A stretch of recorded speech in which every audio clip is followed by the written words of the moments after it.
Another chance to reuse, recycle old plastic milk jugs or water jugs, iced tea, etc. This is a tip for the home gardener. We're cutting off the handle here. The idea is we're going to make a couple of long, low little greenhouses that you can use in the home garden. I don't know about you, but I can't really start any plants inside my house. Don't have enough heat or light. You can just ask my wife about that. Anyway, we're going to just trim this down. Use any tool you have in the house. And you notice I'm going right kind of around the shoulder of the jug here. Gets rid of that. All these pieces here you can just put in the recycle right now. And then we're going to cut it to make little triangular shaped greenhouses. And they'll be able to fit over one another and make a long little low greenhouse.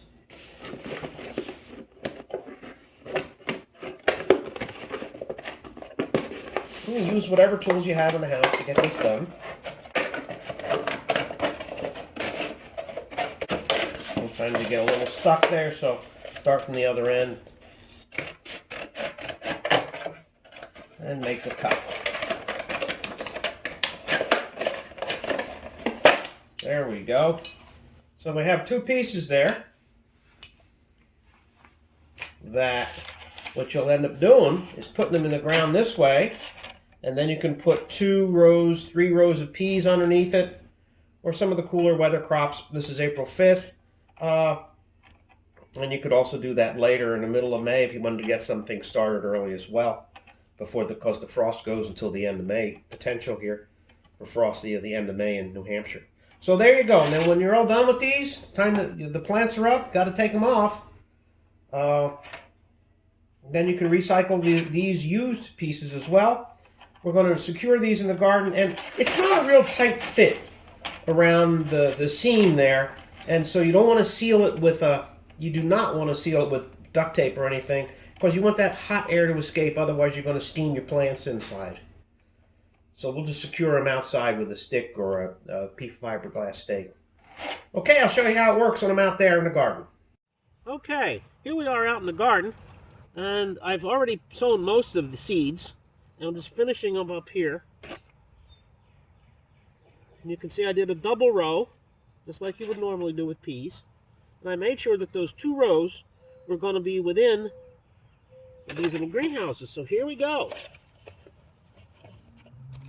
Okay, put them over there, and I can see my tracks where I planted, and then I'm putting that end back in there. And then you can, as you do this, you want to weight something down, so I just came up with some sticks to hold them down. You can also use those remnants of those broken fiberglass stakes that the plowmen knock over every year, and kind of drill it through if you want to make it even more secure, if you have issues with rodents or whatnot. And you can always slide them together a little bit more to make sure you fit the space you have. And if you got a little more overlap, that's okay, because it just makes them a little sturdier with the stick in between. So I'm just adjusting here the length. And the last one goes over here with the stick to hold it. A little weight, and voila! We'll see how it works. Now normally, I know around here the tradition is to plant on St. Patrick's Day. Peas, that is. And I've never had luck. They've usually rotted or died from the cold and the wet. So I usually wait till the 1st of April, but this idea was to try to get a little more of a head start with more warmth under there. And once again, don't tape these shut, because you want the little gap in there so the heat will come out and not steam your baby plants. Well, let's see what happens. Happy planting!